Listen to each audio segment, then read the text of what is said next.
Welcome to another special edition of Monkey Knife Fight DFS picks for week 6 of NFL action here on Fantasy Focus. I'm Derek Tate alongside Matt Bucks, and we have a special guest here for this Steelers versus Cleveland Browns tilt. It's Samantha R. Holt. Sam, thank you so much for joining us. You ready to make some money through Monkey Knife Fight or what, man? I tell you. Hell yes, I'm ready to make some money, and I'm ready to, not make some homer picks. Totally make some homer picks. Like, I'm looking at this first one, and I'm super excited about it. This is all going to be homer picks. Let's just be honest. We're going straight Steelers across the board on all these heads-up matchups. Yeah, I mean, considering that we don't have any rushers from Cleveland in our matchups here, we might in the 6-off, the big 6-pack of Natty Lights. Yeah, I don't know what to think about this game on the surface here. I think it might be a little scrappier than folks think, but in the end, I do believe, Sam, that your Steelers pulled this one off. I mean, I get really nervous about our divisional games, and I'm going to try not to refrain from clicking my pen out of anxiety, because every time my Steelers end up playing the Browns, Ravens, and the Bengals, we end up hurt or something crazy happens, like someone takes off their helmet and hits one of our players. I mean, you just never know what's going to happen with one of these games. So though I think I know how it's going to go, I don't know how it's going to go. And that makes me nervous. Do you go straight Boris from GoldenEye? The guy who's messing with the bomb pen and he just clicks it and throws it around? Sorry. No, I take the cap on and off.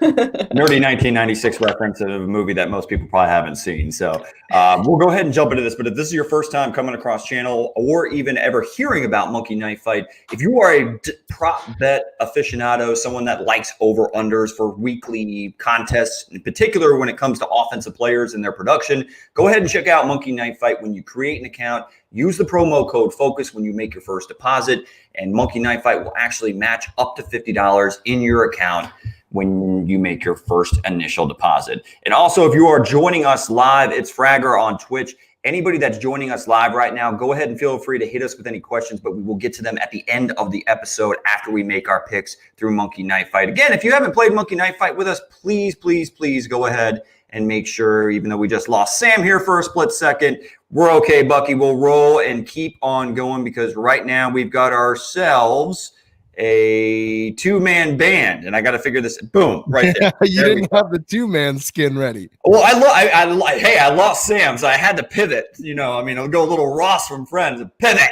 Anyway, you are very elusive. So we'll start with this rapid fire, which is always one of our favorite contests here when we do our DFS picks through Monkey Knife Fight. Basically, this is you get 3 times your buy-in, whatever it is you want to bet. You want to bet $2, you want to bet $100 on one of these contests, then go ahead and do so. Correction. This is a 6X. 6X your buy-in. My apologies. Yeah, a lot of them are 3. There are some 5s. This is one of the big daddies, 6X. Okay, so and I love these personally, these heads-up matchups. These are the ones that I've actually been doing very, very well on. I think I've won 4 out of my last 5. So, and we collectively too, because when we're making these picks, we seem to have a pretty good heads-up tilt on these. And we'll start with the quarterbacks. We got Ben Roethlisberger versus Baker Mayfield, and the handicap for Baker is 34.5 passing yards in this heads-up tilt. Now, both sides defensively going up against offenses that really haven't been airing out the football all that much in 2020. So how do you see this one playing out between Ben Roethlisberger and Baker Mayfield? I mean, they've really been shielding Baker Mayfield there in Cleveland. They've basically taken the ball out of his hands. I think he's barely – I don't even know that he's thrown for over 260 yards this year. I expect Roethlisberger to have about 50 more passing yards at a minimum over Baker Mayfield in this matchup. I'm going to go with Ben Roethlisberger here. Okay. So I don't think that there's anything wrong with going with Ben Roethlisberger because you're right. I mean, the way that they've been running their offense through Cleveland so far this year is primarily through the running game. Even without Nick Chubb, with him on the shelf, it's still been very much Baker Mayfield, more so game managing. But there have been some moments where he's pushed the ball down the field. I thought he did some really nice things against a solid Indianapolis defense. And it was actually his highest passing total of the year with 247 yards. And both of these guys, I mean, Ben Roethlisberger's only gone over 240 yards passing once the entire season in the previous 4 games. So both of these teams are not really tossing the ball all over the yard. So it actually makes me kind of want to lean towards Baker Mayfield in this one, but I will roll with Ben Roethlisberger. I loved what I saw from Chase Claypool last week. And what a divisional matchup that I think that we're going to see some of the best football we've seen from Ben Roethlisberger so far this year. And really, I want to put it up against Baker Mayfield. I want to see what he's really made of. I know he played well last week, but I'm with you on this. Let's roll with Ben Roethlisberger. And I know Sam, once she jumps back on, will 100% get behind that motion. So we'll roll with Ben Roethlisberger. Moving on. I look at it there, Derek. Just one more observation here is Sure. just the Steelers defense is why I'm going to opt for Ben Roethlisberger here. I think the Browns have a rough day at the office. Fair enough. So we're moving on. Speaking of the Browns, Odell Beckham Jr., always one of the more polarizing players whenever trying to make some prop bet picks because he can torch any defense on any given week. Dude's immensely talented, but just maddeningly inconsistent. He's got his receiving yards matchup versus a guy that just broke out last week in rookie Chase Claypool out of Notre Dame. 7.5 receiving yards bonus for Chase Claypool in his heads-up matchup against Odell Beckham. How do you see this one playing out? Well, they're living a life of luxury in Pittsburgh in terms of Deontay Johnson's out, and now you have Chase Claypool, who they wisely drafted this past offseason from Notre Dame. Chase Claypool looked great last week. By no means do I expect another performance like that one. However, when you look at Beckham, it's just he's not getting it done yardage-wise through the air. And that's going to show you that they're not really focusing. They're not putting an emphasis on passing the football to move and generate offense. They want to establish that run game, short passing game. I'm going Chase Claypool here. Obviously, he'll get the better matchup between him and Juju, and Chase Claypool is a matchup problem. I look for Chase Claypool here, getting the edge. I think it'll be close, but getting the edge. I'm leaning Claypool. Yeah, the funniest thing is of these two players, receiving yardage wise, there hasn't been a game where Odell Beckham Jr. has even topped 85 yards receiving in a game. And Chase Claypool has actually done that twice in 4 games. Week 2, right? Yeah. Week 2, he had 88 yards. And then last week, obviously, he exploded against the Philadelphia Eagles. So if you're getting a bonus and, really Chase Claypool is the best deep threat that this team has, no offense to James Washington, I just think that Chase Claypool pops himself another big player or two, even though the volume is likely going to favor someone like Odell. But still give me some Chase Claypool in this one. I believe that he builds on what was a solid outing last week. And again, the inconsistency, if you think the Browns are going to have a rough day at the office, it makes sense to go ahead and fade Odell. So that brings us to receptions. And we got 2 slot dynamos when it comes to Juju Smith-Schuster and Jarvis Landry. So we'll go ahead and throw it over to you for this one. Reception-wise, Jarvis dealing with a little bit of an injury. He's been dinged up all year, but he hasn't missed a game yet this season. So who do you like in the reception battle, even though it's Jarvis who gets a half a reception bonus in this heads-up matchup? I'm going to go with Jarvis Landry, believe it or not, here. I think that this is going to be a tightly contested match. I think that Jarvis Landry will have about 5 catches. I look for Juju to have 4. So I'm going to go with Jarvis Landry here. It's more of a gut feel than, what's apparent through the numbers spread. But Landry has been a big focal point in terms of reception counts. I'm going Jarvis Landry. I mean, you say that, but Landry hasn't had a game where he's had more than 5 receptions. Of course, he's finished every week between 3 and 5. So, the consistency is definitely there. Juju, on the other hand, has caught at least 4 passes every single game.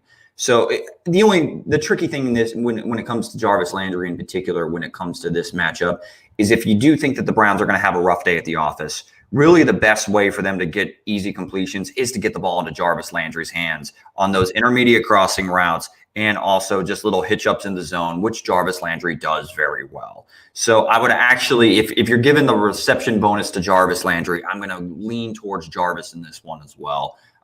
Even though I do see a way that this could be very, very, very close between Jarvis Landry and Juju Smith-Schuster. I agree with that. Hey, we do have a question from Edit718 who was so kind to contribute to our channel. Absolutely. Here. No, good catch. And Edit 718, yo, thank you so much for throwing us a bone, man, and supporting the channel. We really appreciate it. Better streaming option for week 6. We'll hit this question real quick. Ryan Fitzpatrick or Tom Brady versus the Green Bay Packers? Both kind of in middling matchups here. I'm going to lean Tom Brady. You have a healthy Chris Godwin. Yeah, give me Chris Godwin and Tom Brady, and he's got Scotty Miller and Mike Evans. It looks like he's got his full allotment of options with the, of course, minus O.J. Howard, who's out for the season. But Brady, this Packers offense is clicking right now. And I think this is going to be a pretty high-scoring game where two elite-level quarterbacks are going to go tit for tat with each other. And I expect Brady to be able to keep up with Aaron Rodgers. And this is going to be probably a game that comes down to the final possession in a high-scoring affair. So, yeah, go ahead and give me Tom Brady as well. And Edit 718, thank you so much again, man. I really, really, really, appreciate any and all the love we get for throwing us a bone here. Sam's going to eventually join us in a second. I'm throwing a 5 spot on this, Bucky. Let's go. So we'll go ahead and while I'm teeing up the other matchup again, if this is your first time coming across or ever hearing of Monkey Knife Fight, go to monkeyknifefight.com. Use the promo code FOCUS when you make an account and make your first deposit. And Monkey Knife Fight will match it up to $50 in your account to go ahead and get you started. So we're moving on now that we have made our rapid fire picks. We are moving on to more or less, which is basically 35 times your buy-in if you go 6 for 6. Bucky, I have not gotten over the hump, but I'm on the cusp of greatness. I'm 6 times. I have hit 5 out of 6. It's driving me mad. I only put a 2 spot on it, so it's not like I'm mortgaging my future, the future of my daughter that's going to be born next month. But it is something where we're so close. We're on target, but we missed the bullseye by this much. Yeah, we're basically Ray Finkel. Yeah, laces out, Dan. Laces out. So it looks like we're going to have Sam here in a moment. I don't know. I don't want to throw her on the stream. She looks like she's waving. She's ready. I'm going to go ahead and tee it up. Guys, this is how you do an intro. Sam Holt is back. Sorry, guys. My computer decided to die, so I ran downstairs and got my iPad. We're on the iPad now. I was gonna say the everything is different. It's like you're in a different universe. Thank God you have that backdrop to make me, know you're still here with us, Sam. I am, not just in spirit. I'm actually here now. So again, if you are joining us live, I know that we took Edit 718's question, but if you are still with us live, go ahead, hit us with the question. Again, we will get around to it once we get done with our Monkey Knife Fight picks. Darren Murray, Red X, Sam on Twitch. Dennis, Steven, everybody stay with us. We will get to your questions as we are finishing up our Monkey Knife Fight picks here. So, Sam, you'd be happy on the two of the 3 first picks. We went with Steelers players. We did go Jarvis Landry over Juju Smith-Schuster as far as pure receptions go. But we'll go ahead and let you kick it off on this 6 for 6 pick 'em more or less. Ben Roethlisberger, 273.5 passing yards. Look, Roethlisberger has only thrown for over 240 yards in a game 1 out of 4 games. How do you see this playing out for the more or less for Ben Roethlisberger? This is tough, and this is one reason why, making picks on Monkey Knife Fight, I'm always, kind of grinding my teeth a little bit because I'm like, dang it, I always know and I think that Ben is going to throw for a crazy amount of yards. So I don't think that 273 is out of the question, but given that he hasn't thrown over that the last couple of weeks, it's hard to say more on this. So I think I want to say less just because I feel like this is going to be a little bit more of a grinded out game. But that doesn't mean I don't think that Ben's got it in him to have a 300-yard game in the near, not too, so distant future. For this one, I think it's going to be a little bit more grinded out. So that 273, I'm going to say is less. Bucky? Hammer the less, Derek. Hammer the less. Okay, so I'm not allowed to make a case to go over. No, I'm kidding. I actually 100%. You can, but hammer it. No. I'm going to go ahead and I'm going to roll with you guys on this one. Like the numbers are speaking to Ben Roethlisberger being efficient, but not having to toss the ball all over the yard like he has in past years. Leaning on this defense and a running game that's been a little bit better than I anticipated this year. So let's go ahead and roll with the less on Ben Roethlisberger. But that brings us to Baker Mayfield. 239.5 passing yards. I think Baker's only gone over that mark once in 5 games. Bucky, you already kind of mentioned that the Browns have really based their offense and filtered it through the running game, even without Nick Chubb. However, I will say the one time that they did last week not have Nick Chubb in the lineup is when he threw for 247 against a pretty good defense there in Indianapolis. So how do you see his passing yardage day going against the Pittsburgh Steelers? Less, Derek. I thought I teed it up really nice. It's just less. You did. You teed that up very well, but Bucks did his classic single word answer. No, Derek. Just no. No, really, I think this will be a trench battle. I'm going less on both quarterbacks in this matchup. Okay. And then Sam, how do you see it with Baker against this Steelers defense? Yeah, I agree. I feel like it's less. This is definitely going to be a grinded out game. There's going to be some interceptions. There's going to be on both sides of the ball, I feel. I think that it's just that these teams play each other so tough. And it's not like, you don't play each and every game to win, but when it's your rival, you kind of bring it to another level. So I think the defense is going to really put a hurt on Baker. So I don't see it being more than 239 yards. I just think that the Browns are going to have a hard time sustaining drives because I don't know if they're going to be able to manhandle Tuitt and Hayward up front. In particular, Watt is playing as good as any edge rusher in the National Football League right now. And of course, I love myself. What's that? Better than his brother. Yeah, he's playing better than his brother, 100%. Yeah, that's not even hyperbole. I'm saying like he's better than his brother. Right now, he's better. No, than I'm saying like he's better than J.J. Watt at his peak. Wow. At his peak, I'm not going that far quite yet, but I like the man. I love the Watt family, but point being, I'm just saying that I agree with you guys, and you're kind of feeling that the Browns are going to struggle to move the ball all day, and this secondary is pretty solid for the Pittsburgh Steelers, even though they gave up some big plays to Travis Fulgham last week in the Philadelphia Eagles. But I still have faith that the Steelers are going to do their thing and bottle up this Browns offensive unit. So let's go less on Baker. Fulgham damn near killed him. Write that one down. I know what you're talking. It's from Black Sheep. It's Black Sheep all day. I got you. Juju Smith-Schuster, Sam, we got a Steelers over more or less. So 4.5 receptions. You see Juju hitting that 5 reception total. I mean, first of all, I didn't get to watch the entire Steelers game last week, but then when I pulled it up later and I was like, I am glad I have as many shares of Chase Claypool as I do. That was amazing. But with Juju, I feel like better days ahead are receptions. Definitely going to be 4.5 or more on the receptions for me. I mean, he's had a minimum of 4 in it every game, so I definitely think that he's going to hit this mark. Bucky? Less. Okay. All right. So now this is where I get to play the tiebreaker.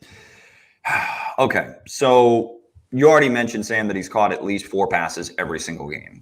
And in a game where I think it's going to be a little bit more grinded out, extend drives, even though I'm not a huge fan of the safeties there in Cleveland, I can definitely see the Steelers popping a big play or two vertically to Chase Claypool.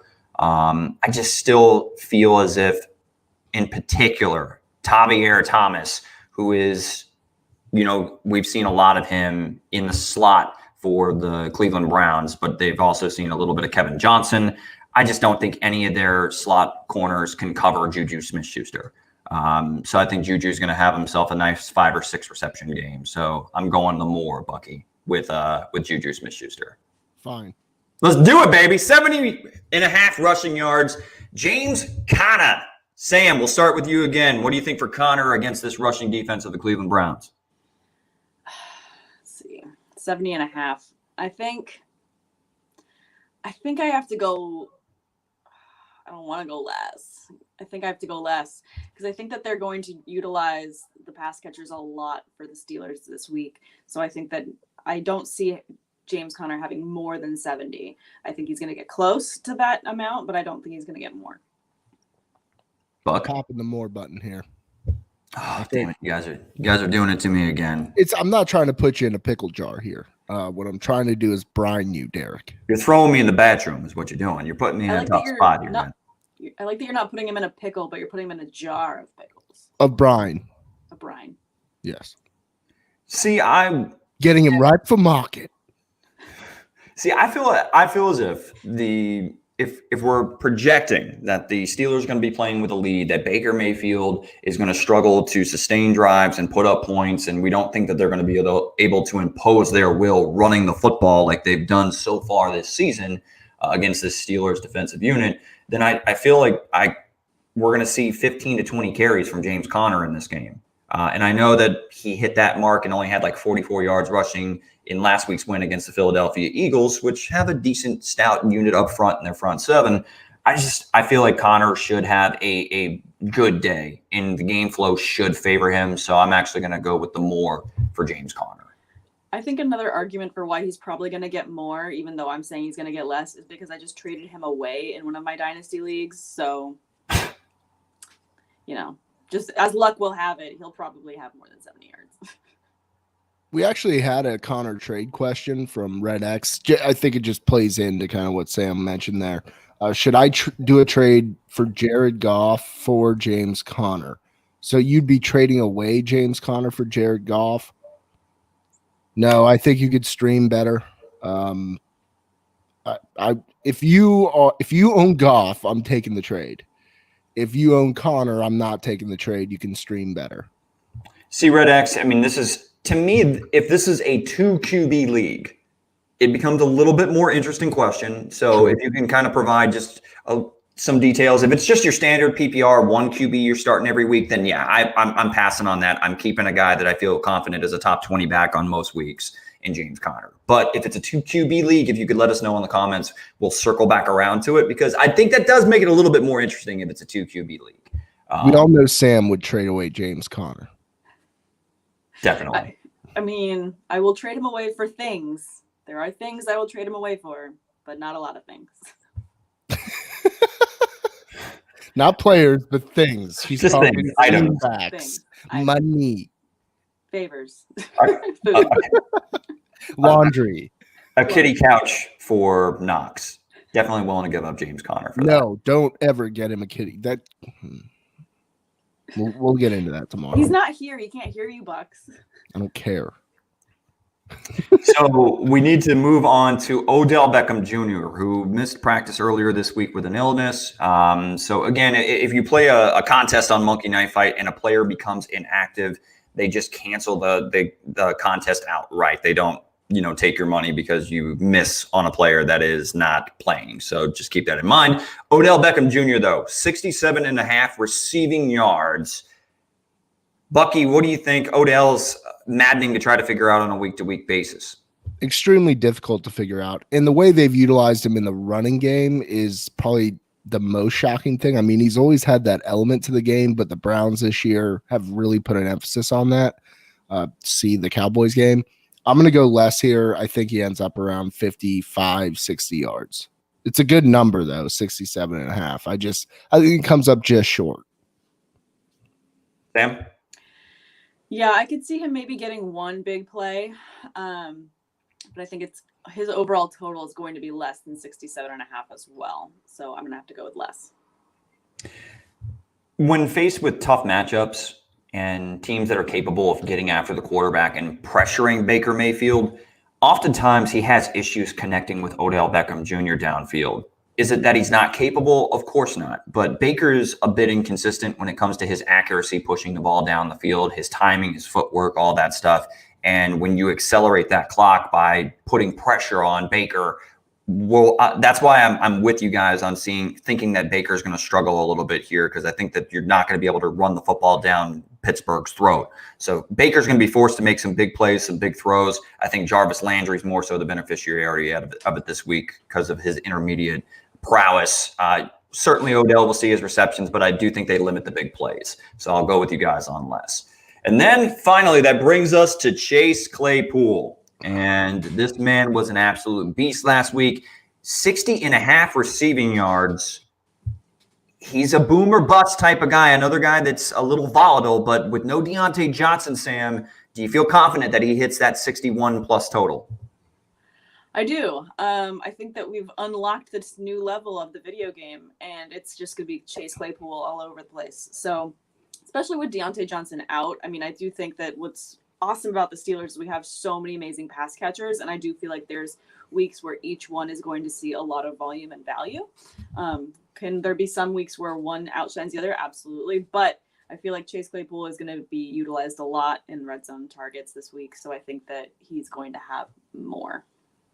I'm Buckey? buying more here. Yep.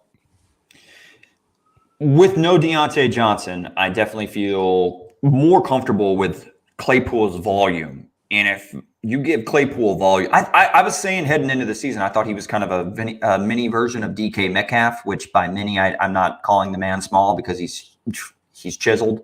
But I just feel like he's going to pop a big play or two. I know he's facing off against Denzel Ward. He'll probably see plenty of him out on the outside, but I still feel like we're going to see a safety busted coverage on the back end for the Cleveland Browns, and we'll get a big play or two from Chase Claypool. So let's do the more, and that'll do it for this. Our picks here on Monkey Knife Fight. Again, one last reminder: if you have not yet done so, and you want to play a little bit of prop bets with us here at on Fantasy Focus, go to monkeyknifefight.com. Use the promo code FOCUS when you make your first deposit up to $50. Monkey Knife Fight will match and credit that into your account. So now we have everybody that has been staying with us here on the live show. So thank you, and we'll go ahead and now jump to your questions. So let's start at the top.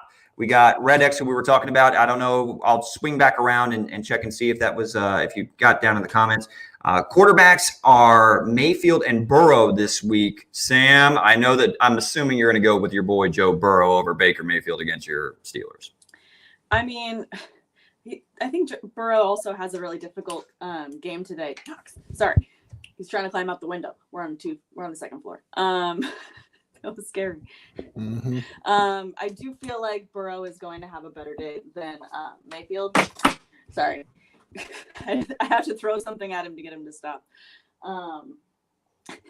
Sorry, I'm going to go with Burrow between those two. I might have to mute just to deal with this damn cat. We're gonna let you. We're gonna just let you drown over there. It's fine. Just keep trying to figure it out. We'll stay quiet while you try to battle with Knox. That's why I don't mess with cats. Sorry, guys. I'm going Joe Burrow. I know Burrow had a rough week against the Baltimore Ravens. I called it. I knew that matchup was bad for Joe Burrow, who had a very good 3-week stretch. I think he bounces back this week, even though the matchup against the Indianapolis Colts isn't really all that much more enticing. But, if Baker Mayfield can drop 244 on him, then Joe Burrow can have himself a decent day and a bounce back effort. Sam on Twitch, thank you for joining us. How are we doing today? I'm doing all right. I'm definitely ready for football this weekend, my friend, and hopefully you're going to be joining us again for the live show tomorrow. By the way, we do at 10 a.m. Eastern Standard Time, 7 a.m. on Pacific. I don't know how Sam does it over there, on the West Coast, but It's called waking up. It's called a lot of coffee. True, actually. By the way, to answer the question, I was doing a lot better before Knox entered the building. Well, just don't lock eyes. It's kind of like Medusa from. I don't have a choice. He stares at my soul the minute he comes on camera. Sam with a question though. He was jumping in with Jarvis Landry is my pick. Fair enough.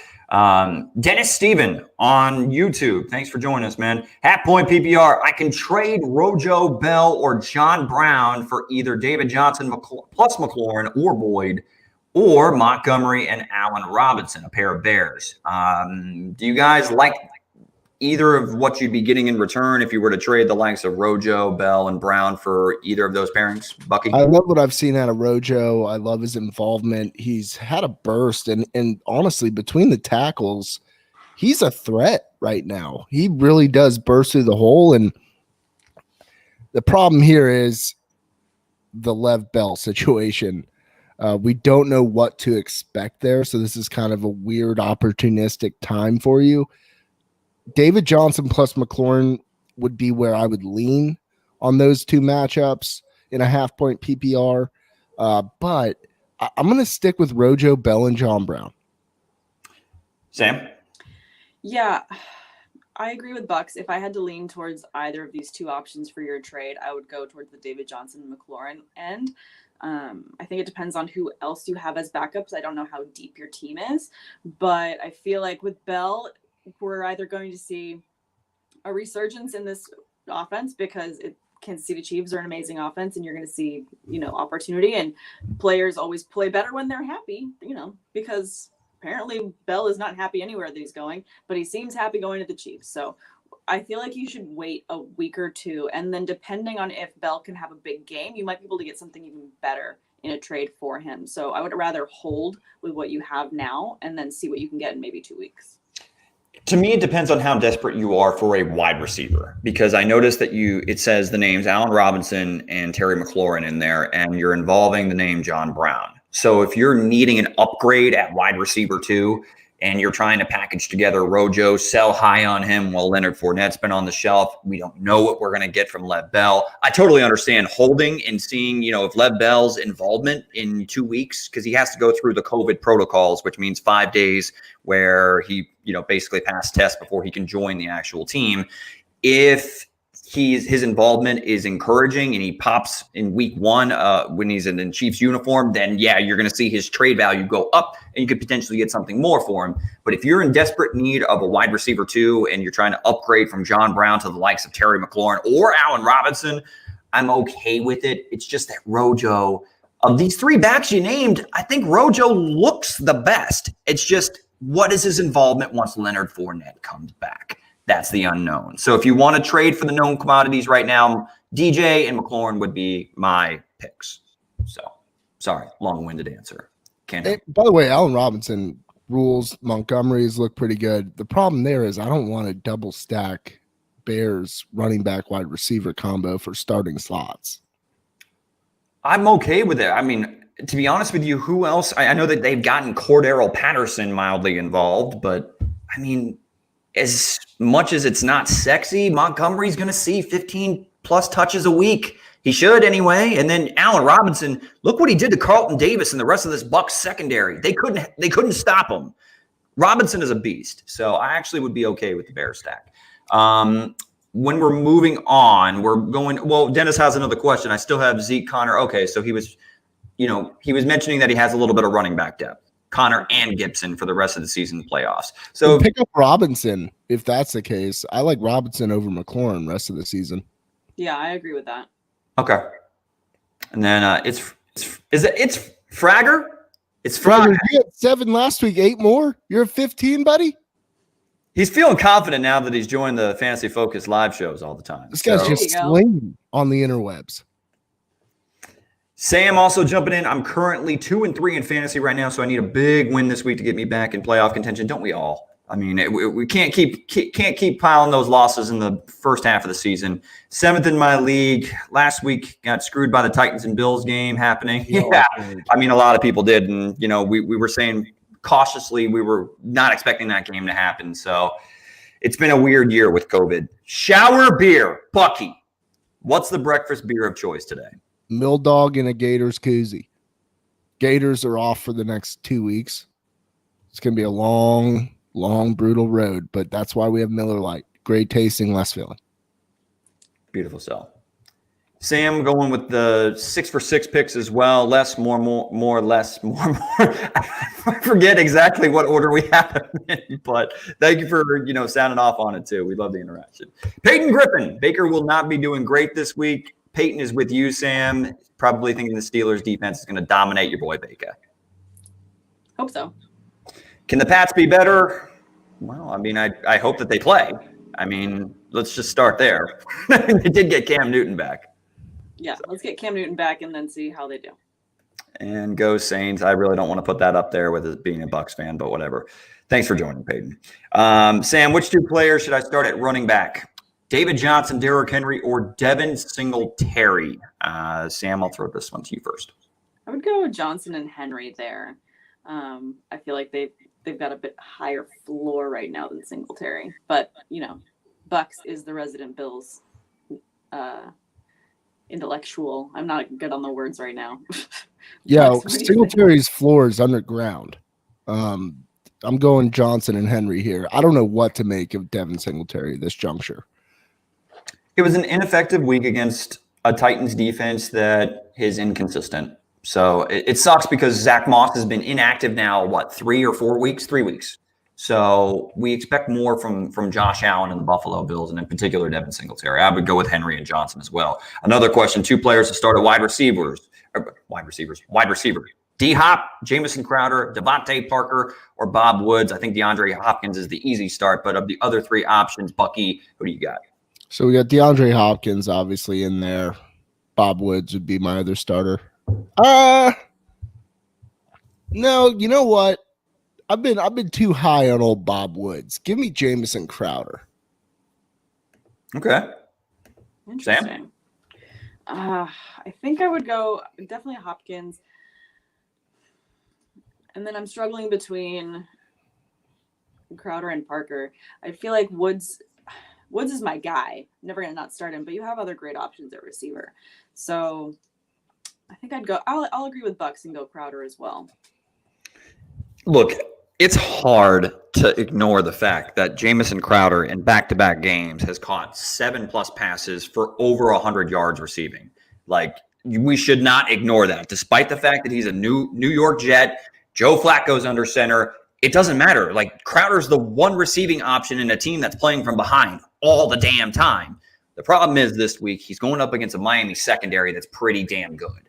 So, believe it or not, I'm going to go with Bob Woods, even though I understand why you guys want to go with Crowder. I'm just going to lean with Bob Woods. I think the matchup's not as favorable as I would want it to be for the Jets.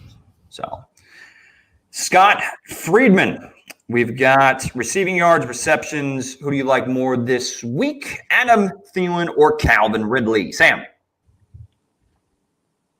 I think I'm going to lean towards Ridley this week. We've seen, Thielen have a little bit of a bounce back, but I think that Ridley's a bit more consistent on both yards and receptions. Bucky? I think it'll be a bounce back week here. Another one for Ridley, but I'm going to go Thielen. I have a good feeling about that matchup. I think Cousins is a big day through the air. The Atlanta Falcons, they're going up against the Minnesota Vikings this week. The Vikings are not going to have Dalvin Cook. Both teams struggling. Both teams underwhelming this year. Ridley, the big plays just haven't been there. Matt Ryan hasn't been quite as sharp as I'm accustomed to him being. But similar to like the Houston Texans and Deshaun Watson when they got rid of a problem at head coach, does it give the team a little bit of a boost? I think it does. I think that Ridley has a bounce back week, even though they're both great starts. I'm going with Ridley, especially because now Julio Jones looks like he is a go. Ridley actually thrives when Julio is playing on the other side because it draws coverage away from him. So I think that actually is a good thing for Ridley. Give me Ridley over Thielen this week. Fragger, Zach Moss is back from injury for the Bills. Oh, yippee. That makes things much more clear there in that backfield. Awesome. Which tight end, Eric Ebron or Evan Ingram? Sam, there's a Steeler in there. What do we do with that Steeler? What do we do with him? Do we play him? Do we sit him against Evan Ingram? I feel like Evan Ingram hasn't been everything that we want Evan Ingram to be. Am I mistaken there? No, you're definitely not mistaken. Yeah, he hasn't been everything we want him to be anyways.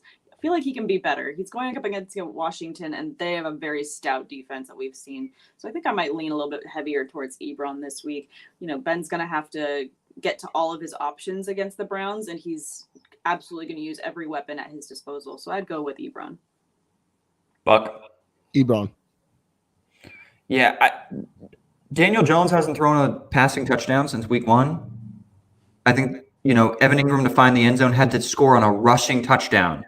I'm fading all pass catchers until further notice, until Daniel Jones removes his head from his collective ass. So, yes, Eric. Collective ass? Does that mean he has more than one? Multiple asses? He's playing like multiple asses. Every week he puts up a different ass performance. So, yes, multiple asses. Get it straightened out there. Welcome to Double Ass. Too many asses. With Mark Summers. It's Fragger saying, as a Browns fan, I will probably see that there are some big plays from Andrew Sandejo because he sucks. Agreed. And if Andrew's listening right now, don't beat me up. Cuzzies will. Willie Jenkins. Oh, my man. Thanks for joining us with Russ on a bye. Who's the better stream, Fitzpatrick or Cousins? Cuzzies. I think I would lean towards Cousins. I feel like it has the potential to be a high-scoring game. like a little bit of a rebirth for some big yards for Cousins there, especially with Cookout.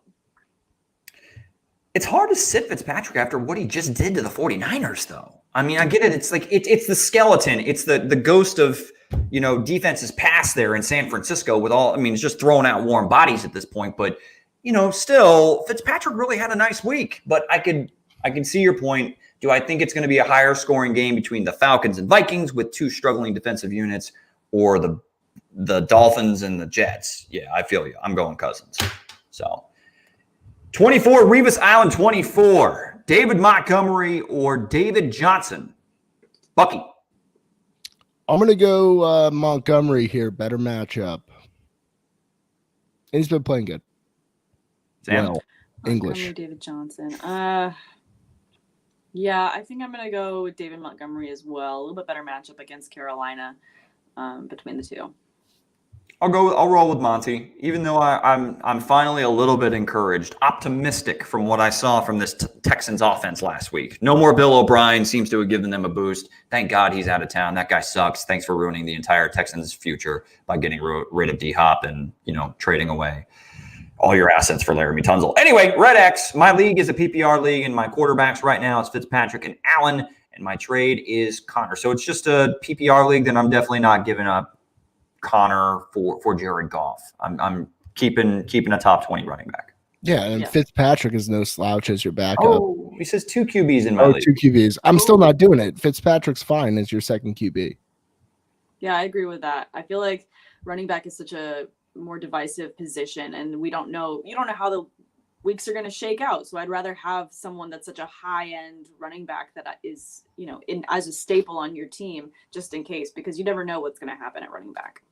Do yourself a favor, Red X. If this guy is still available, go pick up Tua Tagovailoa. I know you don't want to roster a backup quarterback right now, but I do think eventually this season we will see Tua under center, and you want to make sure that you have the production out of that quarterback position if it's a 2-quarterback league. So just go protect yourself by going and getting Tua, but whenever they do decide to make that move. Charlie Hicks joining us on YouTube. What's up, man? Who should I put in the flex? Philip Lindsay. No Melvin Gordon, by the way, it looks like. He's out with an illness for this Sunday. Odell or Jerick McKinnon. # Bucks Life. Agreed, my man. Go Bucks. Sam? This is tough because I'm definitely not going to go Odell. And then you got Lindsay against New England. That's really tough.